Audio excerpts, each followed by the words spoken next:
Doctors literally told her husband had melted her eyelids off. Her name is Heather Cornelius, and she is a survivor of domestic torture. It's 2012, and Heather is marrying a man that she calls nurturing and easygoing. Even though Heather's friends and family thought he was kind of a douchebag, she had no issues with violence for 10 years. You know what changed that? Jealousy after she decided to join the Coast Guard. For the next year, she dealt with beatings, her head being shaved, tracking of the car, tracking of the phone, all kinds of BS. But it all came to a head on November 25th, 2022, when her husband poured and then rubbed in chemicals into her eyes. Heather said the pain was indescribable, so bad she didn't even have words to articulate the pain. Her husband drove her to the hospital, reminding her the entire way, "You did this to yourself and you better not forget that." Now, the doctors weren't dumb, but fearing that her husband would kill their children and then himself, Heather kept quiet the entire week she was in the hospital. 6 months later, police arrested her husband after they found a draft email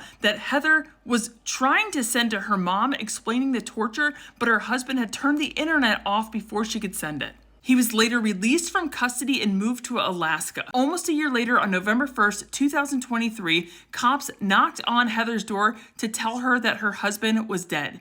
He had died by suicide by cop. Heather and her children are now safe, and she says, quote, "I feel like I'm probably in the best headspace that I've ever been in. I have a regular therapist. My kids are in therapy and they're doing great in school. I bought a house and I did it on my own." Please check out Heather's page. Obviously, it's her story. She goes into much more detail about what she went through, but I am so glad to hear that she is doing well.